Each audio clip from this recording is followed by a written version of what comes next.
Bocah cilik-cilik jejer marek-marek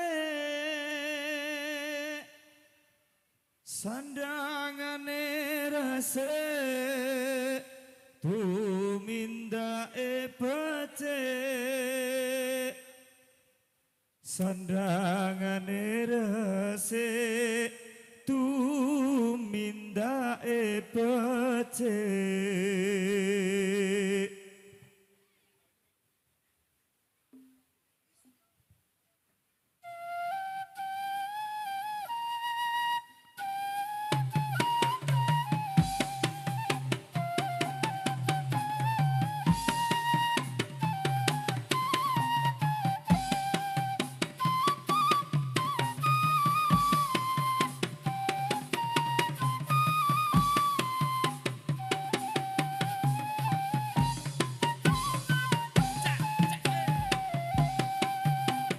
Soli wa salita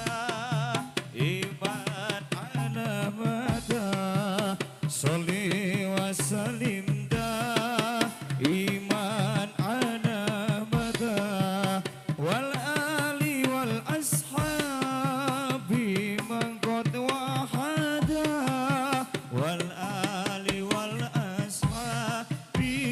man qad wahada bocah cilik-cilik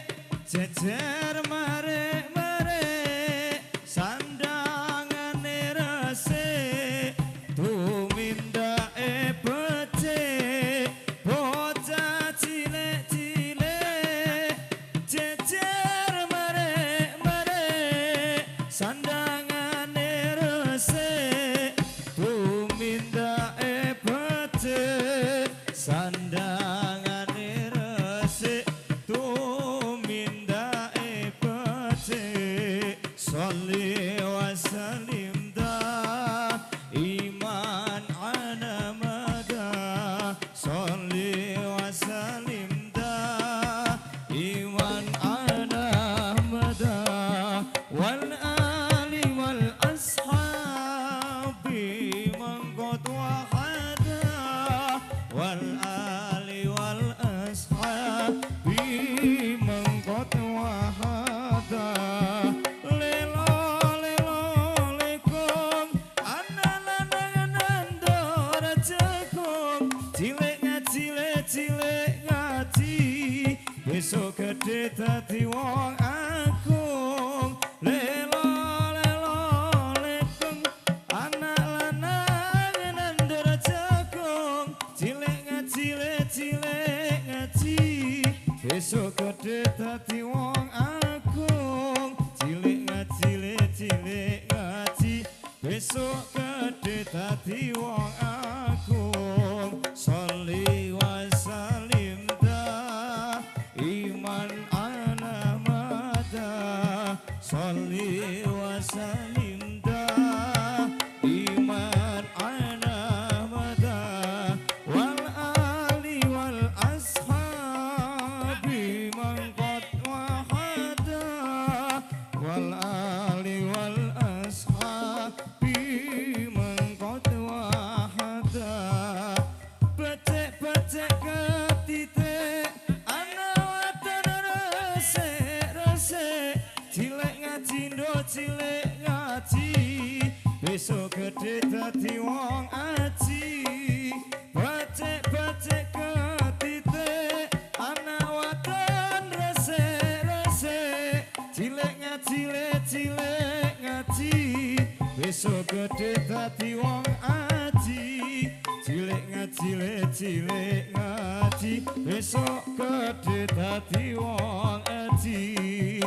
sholli wa sallim da iman ana mada sholli wa sallim da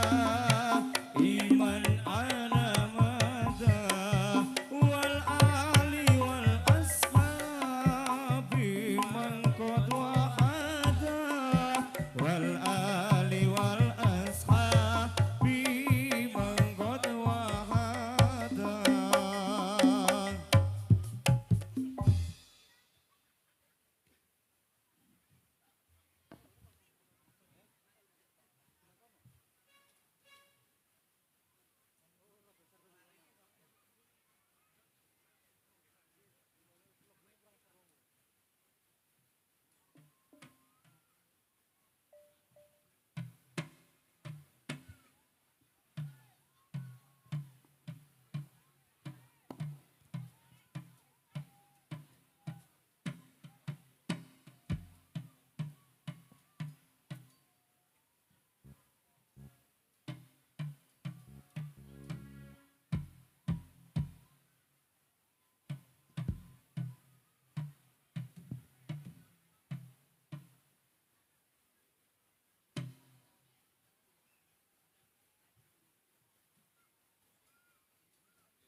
Sapirasane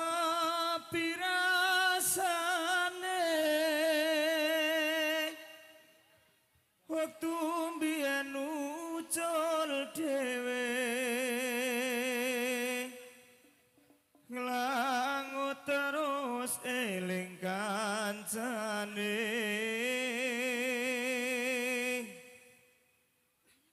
jaman semono yen dolan rame-rame guyub rukun seneng atine Dek apa wis lali sliramu Dek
Atur sugeng dumateng kang samya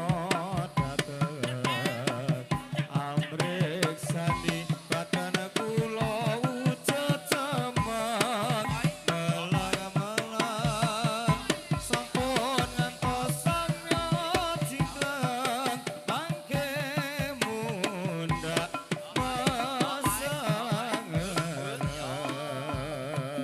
atur mriksa dumateng para pamirsa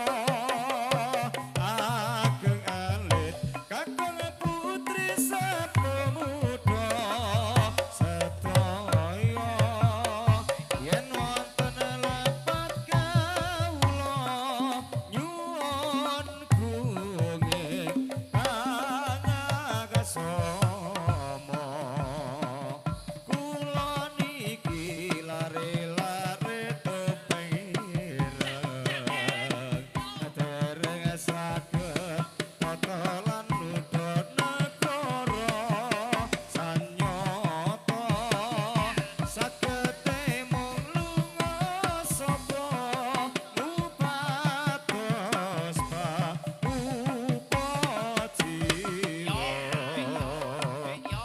milanipun sedaya kang samya mreksa sampun ngantos sami ngala mring kawula nadyan kula rupala nanging tasih kancanira nadyan ala rupa kula amateni nanging tasih kalangane santri saya geti sawak sami anglapai kesenian warna-warni milanipun sedaya kang samya mreksa ampun ngantos sami ngala mring kawula nadyan kula rupala nanging tasih kancanira nadyan ala rupa kula ambedeni nanging tasih golongane santri sayekti sawak sami anglampahi kesenian warna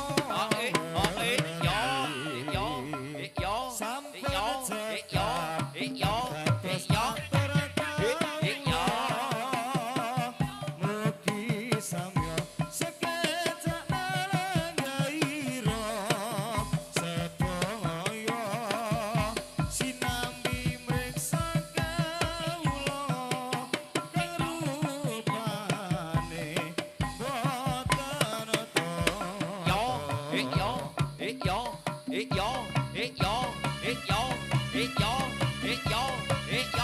Masih bersama Rimba Manunggal.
pementasan anggone hiburan supaya nek akhir bisa entuk karo atan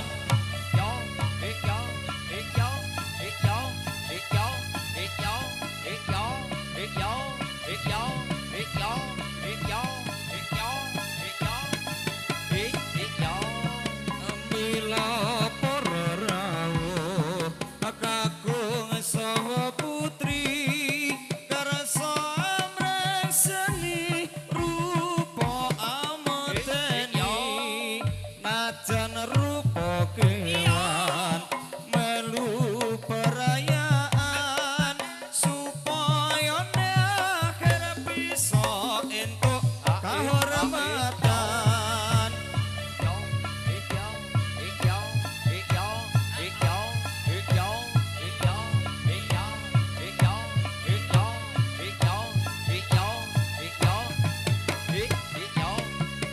ayo kanca-kanca padha suka-suka supaya gembira kancane pemuda kados sampun cekap lagu-lagu kula mbok menawi lebat nyuwun gunging pangaksama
kirim salam sing katoan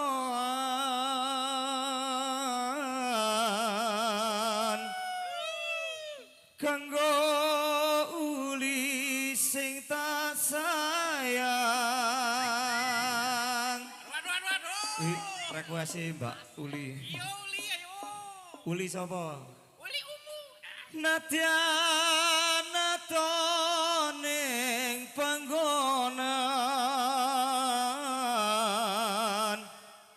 kaya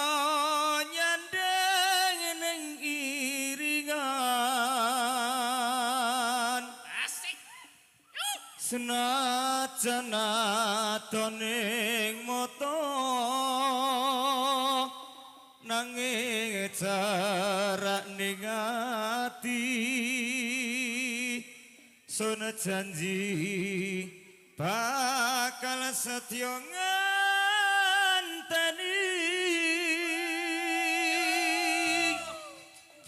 sing jenenge Uli ndi to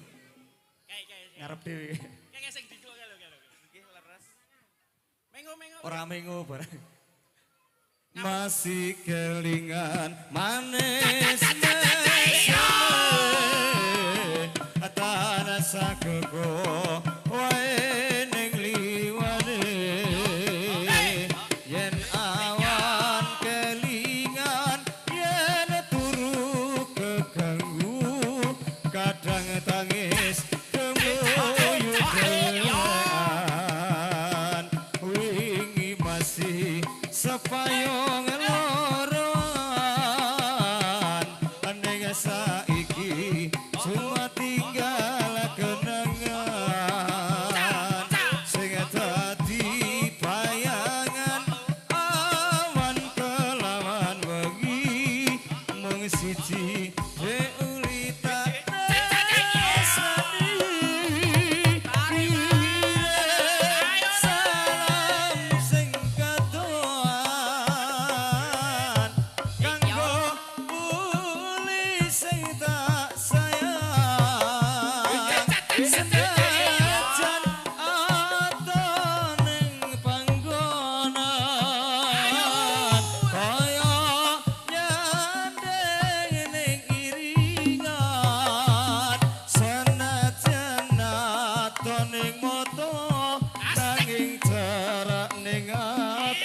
Sudah janji bakal setya ngenteni masih kelingan manis meseme atana sakeko wae ning liwane yen mangan kelingan yen turu keganggu kadang tangis kemuyu dhewean wingi masih sepayung loroan ane saiki cuma tinggal kenangan sing dadi bayangan awan kelawan wengi mung siji deuli tak tresnani kiran sing kadoan kanggo uli sing tak sayang nadyan abot ning panggonan kaya nyanding ning iringan senajan adoh ning mata nanging jarak ning ati sun janji bakal setya ngenteni wingi masih sepayung loroan aneh saiki cuma tinggal kenangan sing dadi bayangan awan kelawan wengi mung siji deuli tak tresnani ireng saram sing katon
Atur para kanca atur pambagya dumateng para rawuh sadaya matur nuwun saged ing rawuhnya wonten pagelaran dalu punika Gusti Allah ingkang Maha Kuwasa kersa paring nugra tur para putra tur pambagya nyuwun ing bapak ibu sadaya bondo bau pikir lan tenaga sarta bantu kelawan jiwa raga Gusti Allah ingkang Maha Kuwasa kersa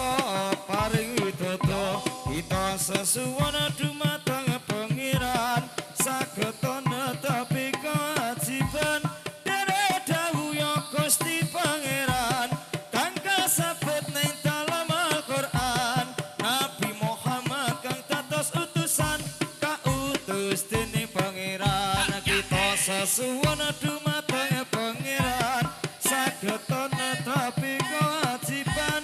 dene dawuh ya Gusti Pangeran kang kasebut ning dalam Al-Qur'an Nabi Muhammad kang dados utusan kautus dening Pangeran.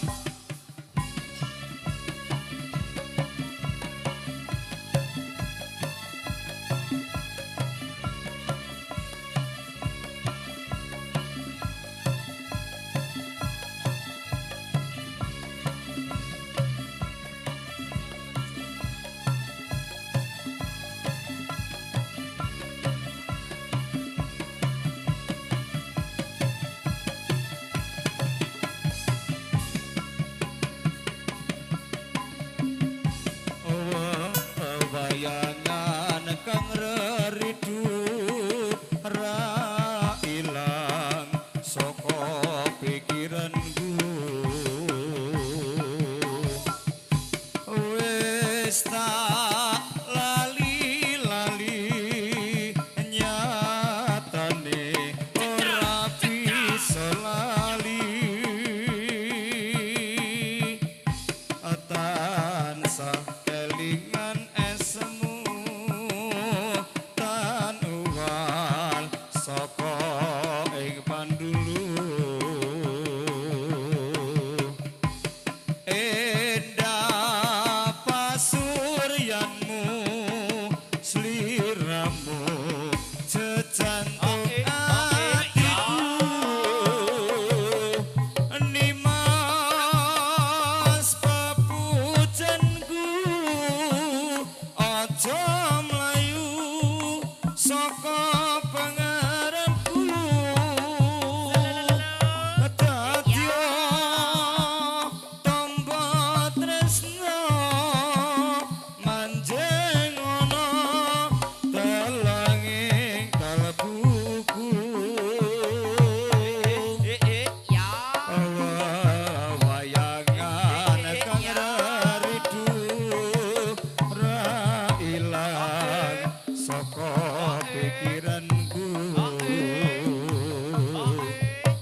prakanca padha olahraga supaya padane rusa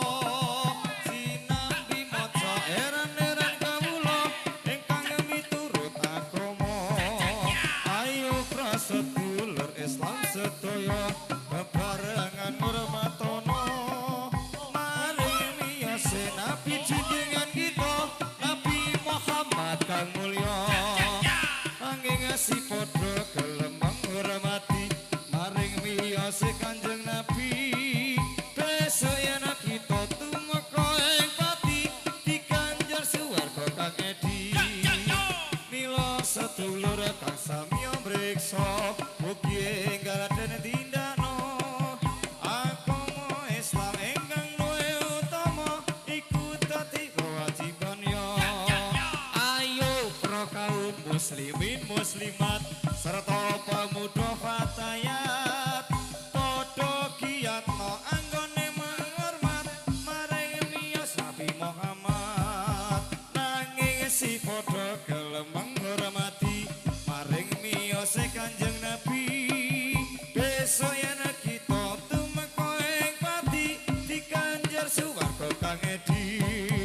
lafal inadina indawil Islam iku dawuh ya pangeran agama mungguhe Gusti Allah Islam iku dan lakoni tenan mila sedulur kang samya mriksa mugi enggal den tindakno agama Islam ingkang luwih utama iku dadi kewajiban yo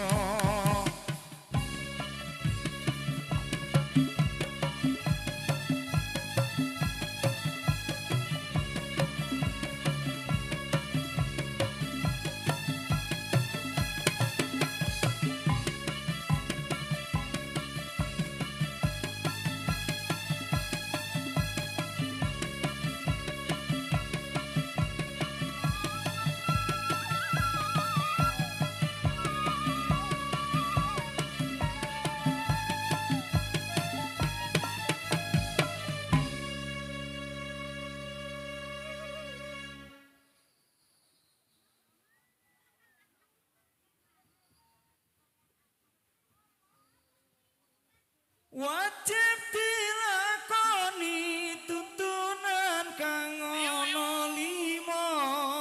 satet salat zakat poso kaji lamun kuwasa wajib dilakoni tuntunan kang ana 5 satet salat zakat poso kaji lamun kuwasa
poso haji lamun kuwasa wajib dilakoni pitunan kang ana lima sakat soleh zakat poso haji lamun kuwasa jamane wali songo ambarane agama Islam ingkang mulya uga direwangi rekoso lewat seni lan budaya ana ing tanah Jawa supaya urip ning donya eling kang moho kuwasa aja dilakoni pitunan kang ana lima sakat salat zakat poso haji lamun kuwasa wajib dilakoni tuntunan kang ana lima sakat salat zakat poso haji lamun kuwasa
sorak-sorak bergema